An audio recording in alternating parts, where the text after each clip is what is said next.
Vamos ler a Bíblia? Eu quero convidar você para ler João capítulo 21, versículos 1 até o 14. Pode ler aí na sua Bíblia, no seu smartphone, enfim, ou na tela, também tem à disposição.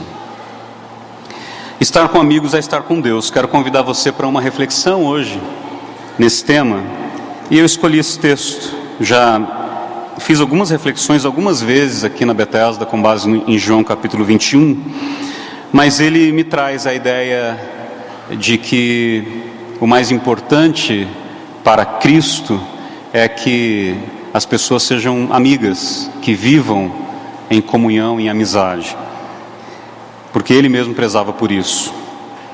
O texto diz assim: depois disso, Jesus apareceu novamente aos seus discípulos à margem do mar de Tiberíades. Foi assim: estavam juntos Simão Pedro, Tomé, chamado Dídimo, Natanael, de Caná da Galileia, os filhos de Zebedeu e 2 outros discípulos.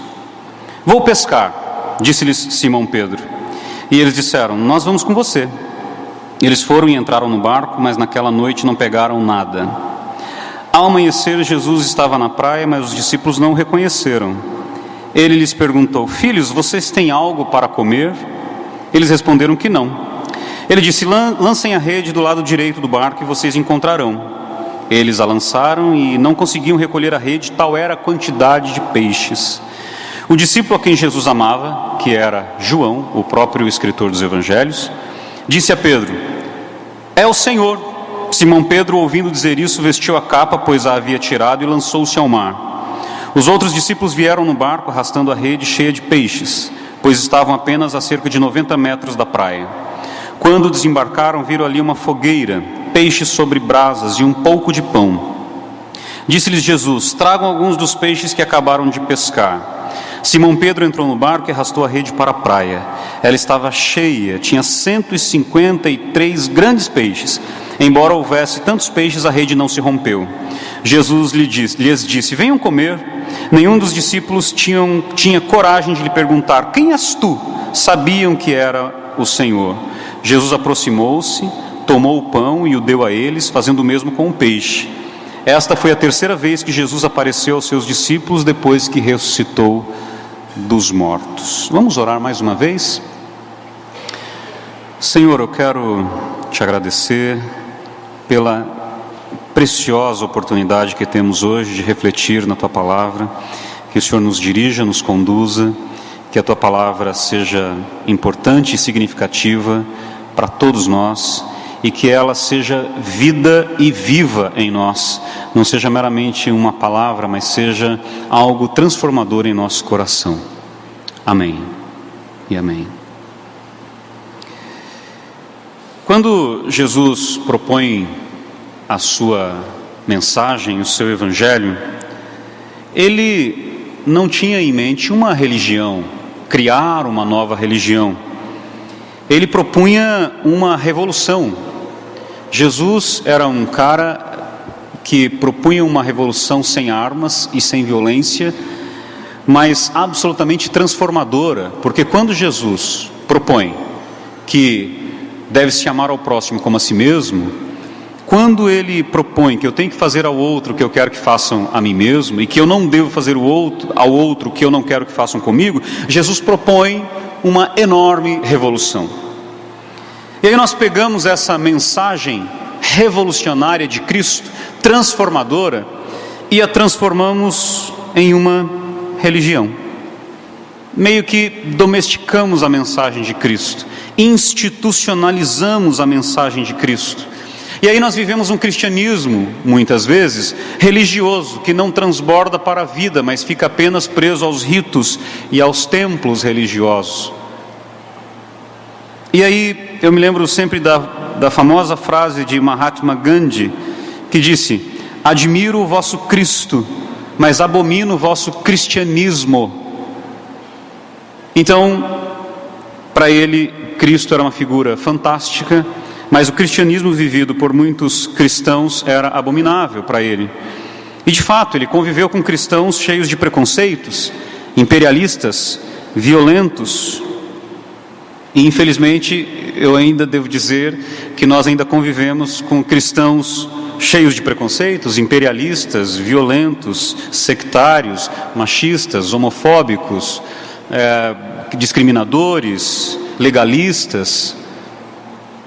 Então, será que nós abraçamos mesmo a proposta de Cristo?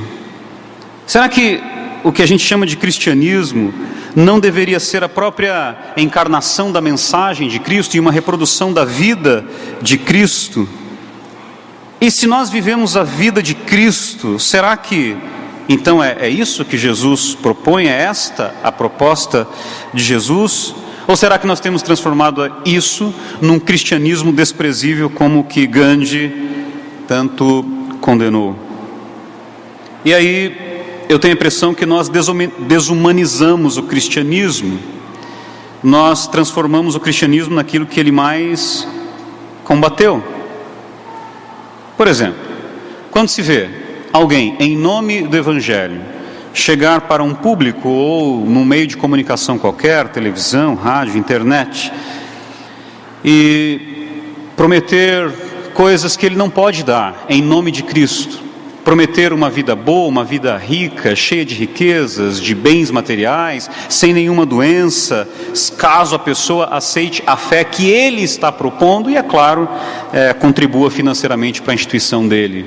Isso não é cristianismo. Isso é fazer marketing com uma mensagem, é vender, e vender caro, uma mensagem que não era para ser vendida, é para ser dada de graça, anunciada como a boa notícia, o Evangelho, uma boa nova. Aí quando eu vejo esses caras pregando esse tipo de evangelho e olho para os evangelhos de Cristo, não há sintonia alguma com esta mensagem que falei agora e com a mensagem de Cristo Jesus. Não há. Em compensação, quando eu vejo uma família numa simplicidade, reunida ao redor de uma mesa, ao redor de um frango assado comprado na esquina, uma garrafa de Coca-Cola, um suco de maracujá, ou uma cerveja da pior qualidade que seja, com farofa, baião de dois, almoçando num dia de domingo e conversando animadamente, o que eu vejo? Eu não vejo só uma família ao redor de um frango assado ou de um peixe assado, com uma Coca-Cola ou uma cerveja, conversando animadamente. Eu vejo a presença de Deus naquele momento, naquele encontro. Onde é que Deus está? Nas grandes catedrais, nos impérios dos televangelistas, ou ele está à mesa? Onde é que há mais sintonia com os evangelhos? Nos grandes impérios de religião, ou quando pessoas que se amam se reúnem, tão somente para desfrutarem da presença uns dos outros? Onde é que está Cristo e onde é que há sintonia com o reino de Deus? O reino de Deus tem muito mais a ver com esses pequenos momentos e com esses pequenos encontros do que com estruturas religiosas distanciadas da simplicidade do Evangelho. Jesus está muito mais interessado nesses pequenos eventos da vida do que em milagres extraordinários. Jesus está muito mais interessado nesses pequenos encontros da vida, porque eles é que são milagres extraordinários. Esses pequenos encontros da vida. Como disse um dos nossos maiores poetas, Vinícius de Moraes, a vida é a arte do encontro, embora haja tanto desencontro pela vida. A vida é a arte do encontro. E Jesus era mestre na arte de celebrar encontros e fazer destes encontros, desses eventos marcantes, extraordinários e transformadores. Os encontros que Jesus celebrava eram simples, eram situações corriqueiras, triviais. Parece que para sinalizar para a gente que o reino de Deus é assim, é simples. Ele é formado de coisas triviais e simples, para ficar bem evidente que o reino de Deus é um reino de humanos e para pessoas, para humanos. O reino de Deus não é desumanizante, mas o reino de Deus chama, convoca a nossa humanidade. A proposta de Jesus é para que nós nos reconciliemos com a nossa própria humanidade. E aí a gente distorce a imagem de Jesus, muito graças às pinturas medievais. A gente vê as pinturas medievais, pinturas da Renascença, e a gente vê lá um Jesus desumanizado. A gente vê um Jesus com olhar de paisagem, né, meio que distanciado. É um Deus, né, que é pintado ali, um ser humano diferente. E aí a gente imagina esse Jesus distanciado, sempre com um ar professoral, sempre meio que com uma aura distinta. E a gente olha para os evangelhos e a gente vê um outro Jesus. O Jesus dos evangelhos é um Jesus muito humano, misturado com as pessoas, um Jesus com os pés sujos de poeira, um Jesus suarento, um Jesus com cara de palestino, porque Jesus era palestino, pele morena, pele queimada do sol, nariz adunco, cabelo enrolado. Era um homem como qualquer outro daquela época. E aí a gente criou um Jesus europeu e distanciado da realidade, mas ele era um homem comum. O texto bíblico diz que ele não tinha nenhuma beleza ou formosura para que se destacasse. Ele era tão simples e se misturava tanto com as pessoas, que quando o traidor Judas foi entregá-lo, ele teve que combinar uma senha, porque os soldados não saberiam quem era Jesus. Ele não tinha nenhuma aura diferente. Mas como é que a gente vai saber quem é que a gente vai prender, quando for prender Jesus? Aí Judas falou assim: não, pode deixar que eu vou dar um beijo nele, e aquele que eu beijar, esse é que é Jesus. Ou seja, ele se confundia com os seus discípulos e com os outros homens. Tal era a simplicidade, e eu diria, a humanidade de Jesus. E aí neste texto que nós lemos, nós vemos mais uma vez que Jesus era um homem comum, gente como a gente, que adorava as coisas simples que nós mesmos gostamos, como um peixe assado na brasa. É isso que Jesus faz. E Jesus aqui já havia ressuscitado. Outros também imaginam que Jesus, quando ressuscitou assim com uma coisa diferente, né? Um corpo que brilhava, tipo os vampiros modernos que saem ao sol e brilham e tal. Mas Jesus não ressuscitou assim. Jesus ressuscitou como um outro homem qualquer. Tanto é que os discípulos demoraram a reconhecê-lo. E ele, quando vai procurar os seus discípulos, eles estão lá, os discípulos desnorteados, não sabiam se continuava a obra que Jesus mandou fazer, se ia pescar. Pedro foi pescar, chamou os outros discípulos, eles foram também, não pescaram nada a noite inteira. Ao amanhecer, quando estavam voltando para a praia, viram um homem, e já tinha ali alguma coisa, e tem alguma coisa para comer? Aí disseram: não pegamos nada. Aí este homem, que era Jesus, estava à beira da praia: não, vai lá e joga de novo a rede, pode ser que pegue alguma coisa. Quando eles foram, eles pegaram muitos peixes, e quando estavam voltando para a praia, já viram lá peixe, pão, algumas brasas, e no meio do caminho de volta, João falou: é o Senhor. Ele reconheceu. Aí Pedro, estabanado como sempre, caiu na água, foi nadando, não quis esperar o barco, queria chegar logo à praia. Quando chegaram, Jesus perguntou: tem alguma coisa a mais? Já tem peixe aqui, mas tragam mais. Vamos fazer um peixinho assado aqui para a gente tomar o nosso desjejum, o nosso café da manhã. E assim fizeram. E eles não ousavam perguntar quem ele era, porque sabiam que era Jesus, haviam reconhecido Jesus. Jesus celebra o reencontro com os seus discípulos com peixe e pão à beira da praia. Ou seja, algo simples, trivial, mas que Jesus transformou em algo sagrado, eterno. Com base nisso que nós falamos até agora e nesse texto que nós lemos, eu quero enfatizar alguns pontos de reflexão com vocês. Primeiro, um dos grandes milagres da vida é o encontro sincero e despretensioso entre pessoas que se querem bem, entre pessoas que se amam. Essa parte do Evangelho de João, se você leu na sua Bíblia aí, ou se for ler em casa, ele é intitulado... Enfim, o João que escreveu o Evangelho não colocou títulos, né? Ele foi escrevendo de maneira cursiva. Quando foram traduzindo a Bíblia, foram colocando títulos. Então, esse texto é intitulado como A Grande Pesca, ou Pesca Maravilhosa, ou A Pesca Milagrosa. Mas o grande milagre aqui não foi a pesca, foi o encontro com Jesus. Quando João diz, é o Senhor, que ele reconhece que é Jesus.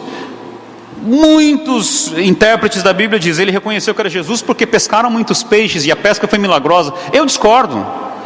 Eu acho que ele disse, é o Senhor, porque ele reconheceu. Não, ele nos chamou para tomar um café da manhã, para comer peixe e pão, ele nos chamou para um encontro. Então é o Senhor. Ou seja, ele reconheceu, ele lembrou que Jesus promovia esses encontros, porque o encontro entre Jesus e os seus amigos é que é o centro da narração. A pesca é um detalhe, é pano de fundo. Mas o que está no centro da cena aqui é o encontro entre Jesus e os seus amigos. O que realmente importava aqui eram os amigos ao redor de uma fogueira comendo peixe assado. O peixe era pretexto, o encontro é que era sagrado, é que era para ser eternizado e que era o milagre. É como quando nós nos reunimos hoje em dia com amigos. O vinho pode não ser lá tão bom, a cerveja pode não ser lá tão boa, a comida que você preparou para os amigos pode ser que não tenha ficado lá grande coisa. Aí no fim das contas você acaba pedindo uma pizza mesmo. Mas o que importa é o encontro com os amigos.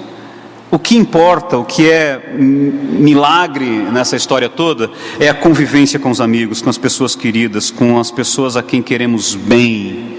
Então, esse texto podia ser rebatizado, de tirar de pesca milagrosa para o encontro milagroso, o encontro maravilhoso, o café da manhã maravilhoso com os amigos, ou coisa que o valha.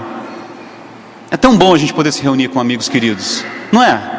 A gente, quando se reúne com pessoas que a gente pode ficar à vontade, pode falar besteira, pode espicaçar quem for, falar mal de fulano, pode criticar ciclano, porque você está à vontade, está desarmado, tão bom. Agora o contrário é horrível. Por exemplo, você vai numa festa onde está cheio de superiores hierárquicos do seu trabalho, é horrível. Você vai medindo as palavras, né? Pisando em ovos. Tudo que eu falar aqui pode e será usado contra mim no meu trabalho. Então você não está desfrutando daquele encontro, você está indo por obrigação, você está indo para cumprir uma obrigação social.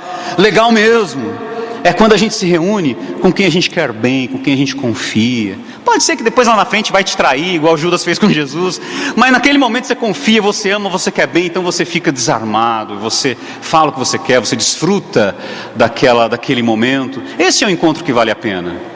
Esse é o encontro que é milagroso, que é extraordinário e que Jesus propõe. Ele propõe esses encontros sinceros, verdadeiros, onde há afeto, onde há amor. Porque onde houver afeto, onde houver amor, haverá também um ambiente propício para encontros sinceros, encontros despretensiosos, sem segundas intenções, sem terceiras intenções, mas apenas o prazer e a alegria de estarem juntos. Esse é o encontro que Jesus propõe para nós. Segundo, Jesus era mestre em celebrar esses encontros e fazer deles eventos marcantes, extraordinários e transformadores. Como disse o mestre, a vida é a arte do encontro. Jesus fazia deste café da manhã, que nós lemos, um encontro extraordinário. Ou ele podia fazer da janta com os discípulos a última ceia e transformar num evento memorável para todo o cristianismo. Ou poderia ser apenas um jantar com Zaqueu, mas esse jantar se tornar memorável. Ou podia ser uma conversa na varanda com Marta e Maria de Betânia e transformar aquela conversa na varanda extraordinária. Podia ser uma prosaica conversa à beira de um poço, no qual ele estava pedindo um copo d'água para uma mulher desconhecida, e ele transforma então esse momento em um momento extraordinário. Ou podia ser numa festa de casamento em que ele transformaria a água em vinho e salvaria a alegria da festa. Ou numa caminhada da estrada de Emaús com discípulos desconhecidos, um passeio de barco, uma celebração no templo. Ou peixe e pão em brasas na beira da praia. Tudo era importante para Jesus. Ele celebrava esses encontros e fazia deles momentos especiais. E nós estamos fazendo alguma coisa assim? Será que nós estamos transformando aquela conversa, tomando um cafezinho de padaria no balcão com um amigo, uma conversa que tem valor eterno? Será que a gente realmente está transformando aquele chopp do fim do dia, um momento bom, um momento sagrado, um momento eterno?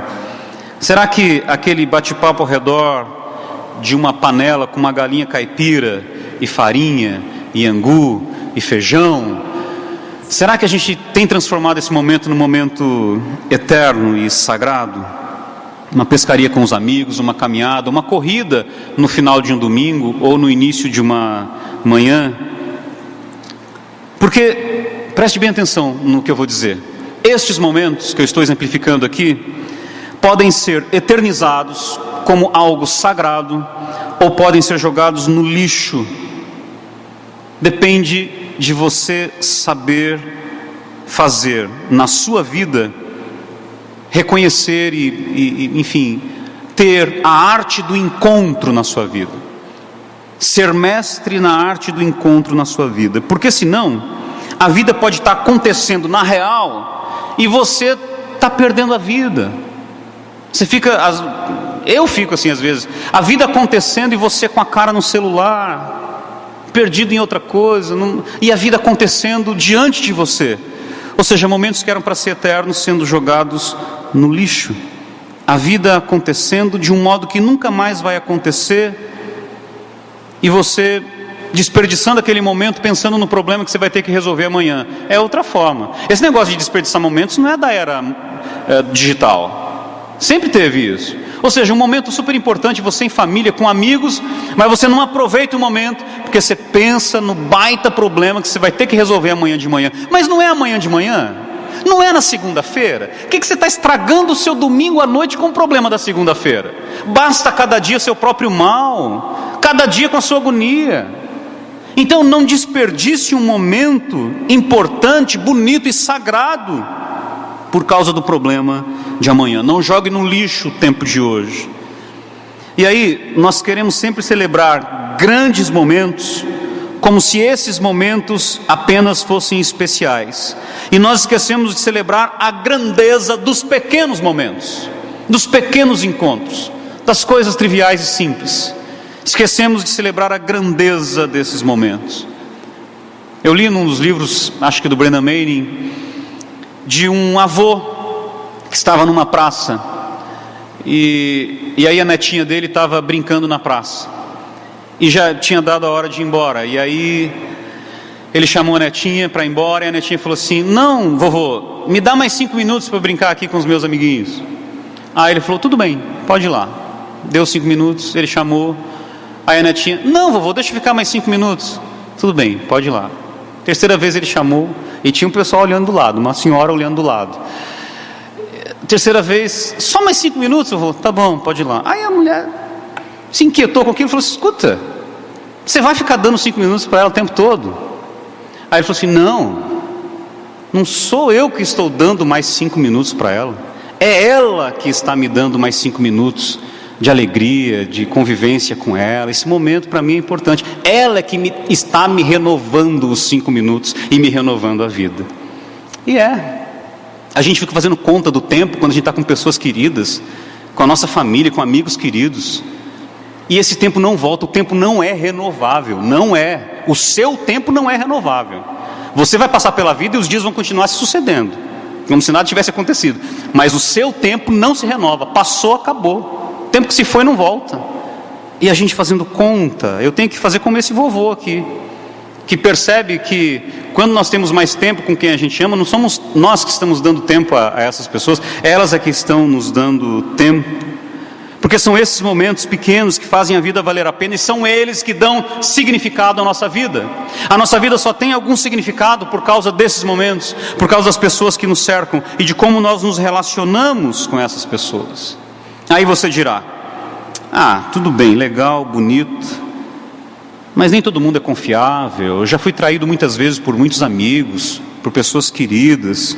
Nem todo mundo gosta de mim, nem todo mundo é agradável, nem todo mundo se pode confiar. Verdade, verdade. Mas não serão eles que vão determinar como eu vou agir.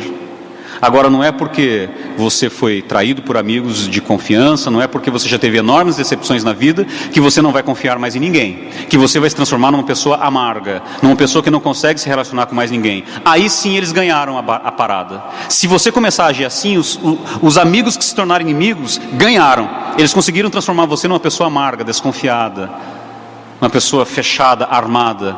Mas não, eles não devem determinar como eu devo agir. Jesus, sabendo que Judas já estava tramando contra ele, lava os pés de todos os discípulos, inclusive de Judas. Mesmo sabendo que Judas era Judas, ele lava os pés desse seu discípulo. E é claro, como disse o poeta, a vida é a arte do encontro, embora haja tanto desencontro pela vida. Mas não é porque tem tanto desencontro que eu não vou celebrar os encontros. Não é porque eu já tive muitos desencontros que eu não vou celebrar mais cada encontro que eu tiver a partir de agora. De modo algum, porque eu tenho que continuar celebrando o encontro, a vida, as pessoas, as minhas relações. Porque é isso que faz a vida valer a pena e que dá significado à vida. Terceiro, o prato principal das celebrações de Jesus era a amizade. Teve uma vez que Jesus disse assim para os seus discípulos: não os chamo servos, porque o servo, escravo, que está traduzido por servo, mas é escravo. Não os chamo escravos, porque o escravo não sabe o que o seu senhor faz. Em vez disso, eu os tenho chamado amigos, porque tudo que eu ouvi de meu Pai, eu lhes tornei conhecido. Eu os chamo amigos. Veja bem, o ideal de Jesus para a igreja é que a igreja fosse uma comunidade de amigos. Aliás, não é apenas o ideal de Jesus para a igreja, é o ideal de Jesus para o mundo. A utopia cristã é que o mundo seja ou fosse uma comunidade de amigos, em que todos se amassem como Ele nos amou, que todos se amassem uns aos outros. É isso que Ele queria. Esse é o paraíso, essa é a Shangri-La, esse é o vilarejo que está logo ali. É isso que Jesus sonhou e é isso que Ele propõe. É uma utopia? Mas é isso que Ele propõe. O que seria de nós se não fossem as utopias? O que Ele propõe é que o mundo seja uma comunidade de gente boa, de gente querida, gente que se ama, gente que compartilha, gente que não é egoísta, um mundo sem fronteiras, sem muros, sem ricos e pobres, mas uma comunidade de pessoas que se tratam com a mesma dignidade, com o mesmo afeto, com o mesmo respeito, independente de qualquer condição, de qualquer situação. Esta é a proposta de Jesus. A igreja e o mundo não é para ser espaços hierarquizados, onde há medo e tensão o tempo todo, mas uma comunidade de amigos. Uma igreja que é um espaço hierarquizado, onde há medo e tensão o tempo todo, não é uma igreja. É uma instituição qualquer, mas não é uma igreja. A igreja é para ser essa comunidade de amigos. E aí volta o que disse no início: Jesus não veio estabelecer uma religião na qual ele tem escravos e Ele é um Deus distante. Ele veio estabelecer conosco relacionamentos íntegros, veio estabelecer conosco vínculos de amizade. E aqui nesse texto que lemos inicialmente, em um café da manhã, ele reencontra amigos. Quando eles voltam para a praia, já havia peixe sobre as brasas. Jesus já havia providenciado uma parte dos peixes, mas ele diz: o que vocês trouxeram mais? Junta aqui comigo. Isso me lembra muitas reuniões de amigos que a gente faz hoje em dia. Olha, cada um leva o que vai comer e o que vai beber, e a gente vai se reunir. Eu já tenho um pouco aqui, mas traga mais um pouco, para que a nossa festa fique boa, para que a gente possa celebrar. Cada um leva a sua contribuição. E assim a obra que Jesus propõe para nós é que cada um realize um pouco. Ele já realizou uma parte, realiza ainda, mas Ele nos convoca a realizarmos mais. É por isso que Ele diz que nós faríamos obras que Ele fez e ainda faríamos maiores. O que Ele propõe para nós hoje, para a transformação do mundo? Que nós façamos um pouco. Aí você diz: mas eu não posso transformar o mundo nunca vai ser transformado. Faça um pouco, traga o que você pode trazer. Você pode ajudar alguém a atravessar a rua, um idoso está em dificuldade para atravessar a rua, você pode ajudar? Essa é a sua parte naquele dia para o estabelecimento do reino de Deus. Você pode, no seu trabalho, em vez de ser um servidor público carrancudo e com má vontade, você pode ser gentil com quem te procurar. Você já fez a sua parte para o estabelecimento do reino de Deus. Então é cada um fazer alguma coisa, é como uma festa em que cada um leva um pouco, um elemento da festa. Assim também para o estabelecimento do reino de Deus, que Brian McLaren chama de a dança de Deus ou a festa de Deus. Para nós celebrarmos essa grande festa de Deus, que é o reino de Deus, cada um faz um pouco, não precisa ninguém fazer de mais ou de menos. Se cada um puder fazer um pouco, celebraremos sempre este encontro com as pessoas, e isso vai ser o estabelecimento do reino de Deus naquele momento para aquela pessoa. Jesus celebra o tempo todo então a amizade. Ele podia ter pão, ter vinho, transformar água em vinho, o que fosse, mas ele sempre convida a amizade. E quando ele convida a amizade, ele convida ao compartilhamento. Ele convida ao compartilhar o que eu tenho com o grupo, que ele chama para juntar. Cristianismo, então, não é... Ser cristão, então, não é seguir uma religião. Ser cristão é caminhar com Deus, ser comprometido com Cristo, e especialmente ser comprometido com o próximo. Infelizmente nós transformamos o cristianismo num culto, num rito. E aí você olha Jesus, e em nenhum momento você vê Jesus dizendo assim: olha, vocês serão obrigados a partir de agora a todo domingo se reunir num lugar e ficar me adorando, dizendo que eu sou um cara legal, dizendo que eu sou o máximo, dizendo que eu sou soberano, dizendo que eu sou assim. Ele não diz isso, não diz. Ele diz o seguinte: quem quiser vir após mim, vem, segue-me, faça aquilo que eu estou fazendo, siga o meu exemplo. Vocês viram como eu fiz, façam vocês também. Aí a gente pega esta mensagem e transforma num culto e num rito. Mas ele nos convida hoje a uma caminhada, a não ficarmos estáticos diante dele como diante de uma divindade poderosíssima. Ao contrário, ele nos convida a caminhar com ele, junto dele, com ele, para a transformação do mundo ao redor, para o estabelecimento do reino de Deus, junto com os nossos amigos. Ele chama: vem, vocês têm peixe aí, traga então para a gente juntar aqui. Ele olha para você e diz: o que você tem aí? Qual é o seu talento? No que você pode contribuir? Como você pode transformar esse mundo num lugar melhor? Como é que você pode ajudar para sinalizar o reino de Deus para outras pessoas? O que você tem para juntar comigo aqui? Como quem diz: eu estou fazendo já uma parte, mas eu quero que você faça também, vem aqui comigo. Essa é a proposta de Jesus. Finalmente, em quarto lugar, estar com amigos é estar com Deus. Deus não será encontrado em templos grandiosos, nem em cerimônias impecáveis. Deus não será encontrado no mais longínquo espaço do universo, num trono inacessível. Quantos de nós temos essa crença de Deus, ilusão ou alguma coisa assim? Quando você pensa em Deus, você pensa num trono grandioso, altíssimo, distante em algum lugar do universo, e um senhor de barbas brancas sentado lá dominando o mundo todo. Mas não. Sabe onde é que Deus está? Deus está na face humana. Deus está no rosto do pobre. Deus está na face do desamparado, do marginalizado. Deus está na face da pessoa discriminada pelo preconceito. Deus está na face dos haitianos degredados de seu país e que são maltratados no nosso país. Deus está na face dos imigrantes que querem entrar numa Europa que se fecha e que os trata como bichos, nem como bichos, eu acho. Deus está na face da mulher que sofre com a violência doméstica. Deus está na face da criança que é abandonada e que sofre com a violência doméstica. Deus está na face do travesti que é discriminado por conta de sua condição. Deus está na face dos doentes que amargam a sua condição em hospitais sem nenhuma condição, e muitas vezes estão assim, esses hospitais, por conta da corrupção que assola o nosso país. Deus está na face daquele mais vulnerável. Por isso que não é possível amar a Deus sem amar essas pessoas. Por isso que não é possível você dizer que serve a Deus se você não serve estas pessoas. Porque Jesus, quando anunciou o reino de Deus e quando chamou os convidados para o reino de Deus, disse: venham para o reino de meu Pai que está preparado para vocês, porque eu tive fome e você me deu de comer, eu tive sede e você me deu de beber, eu estive nu e você me vestiu, eu tive preso e você me visitou, eu estive doente e você me visitou, eu fui estrangeiro e você me acolheu.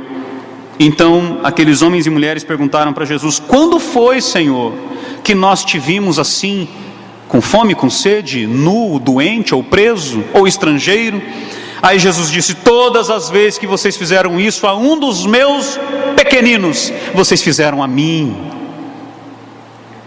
E no mesmo texto Jesus olha para outros e diz: olha, vocês não vão entrar no meu reino, porque eu estive nu e você não me vestiu, eu tive sede e você não me deu água, eu tive fome e você não me deu de comer, eu fui estrangeiro e você não me acolheu, estive doente e preso e você não me visitou.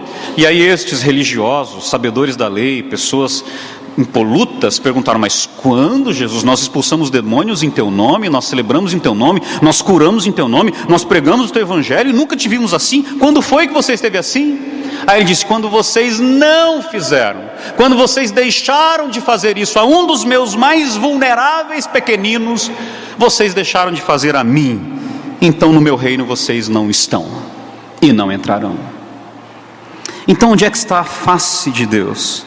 A face de Deus se encontra na face humana, no rosto do outro, no rosto das pessoas que estão ao nosso redor e no rosto dos nossos amigos também, dos nossos irmãos, da nossa família. Não há experiência com Deus legítima que não seja uma experiência comunitária, que não seja uma experiência com o outro, com a nossa comunidade de amigos. Não há.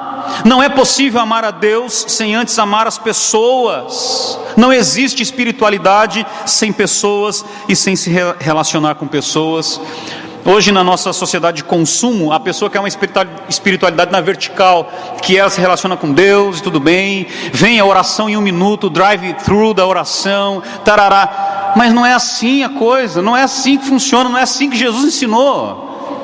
Ele falou que a nossa relação com Deus é horizontal, é olhando para o lado, não é olhando para cima. A nossa relação é olhando no rosto das pessoas que estão ao nosso redor, porque é através das pessoas que eu me relaciono com Deus.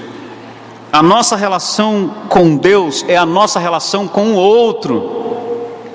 Então, se você despreza todo mundo ao seu redor e trata todo mundo de maneira rude, saiba que é assim que você está se relacionando com Deus. Não, mas com Deus quando eu vou orar é tudo bonitinho. Não tem essa. Veja o que diz primeira carta de João, capítulo 4, versículo 18, tem na projeção. Veja o que ele diz: no amor não há medo, pelo contrário, o perfeito amor expulsa o medo, porque o medo supõe castigo. Aquele que tem medo não está aperfeiçoado no amor. Nós amamos porque Ele nos amou primeiro. Se alguém afirmar: eu amo a Deus, mas odiar seu irmão, é mentiroso, pois quem não ama seu irmão a quem vê, não pode amar a Deus a quem não vê. Ele nos deu este mandamento: quem ama a Deus, ame também seu irmão. Quem é meu irmão? É meu irmão de sangue? Não, é o meu semelhante.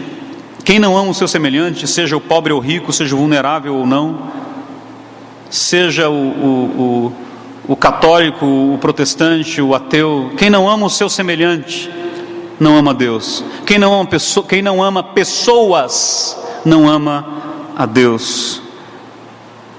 Então, quando é que estamos com Deus? Quando estamos com pessoas. Quando é que fazemos algo que realmente importa para Deus? Quando fazemos a pessoas. Então, quando nós estamos com amigos, nós estamos num momento sagrado, por mais profano que seja o ambiente, porque estar com amigos é estar com Deus. Quando nós celebramos a alegria de estarmos juntos com quem amamos, nós trazemos Deus para o centro do ambiente. Ainda que imperceptível e invisível, a presença dele ali é real.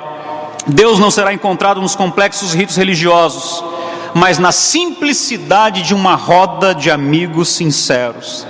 É na informalidade de uma rodada de bebida com amigos a quem amamos que Deus será encontrado. É na trivialidade de um café com bate-papo despretensioso que Deus será encontrado. É na simplicidade de uma refeição em família ou entre amigos que Deus será encontrado. Porque Deus está nos encontros embora haja os desencontros da vida. Deus está nos relacionamentos entre as pessoas. Deus está na face das pessoas. Deus está no rosto do próximo. Deus está entre amigos sempre. Por isso que estar com amigos é estar com Deus. Quantos podem dizer amém? Que seja assim na nossa vida.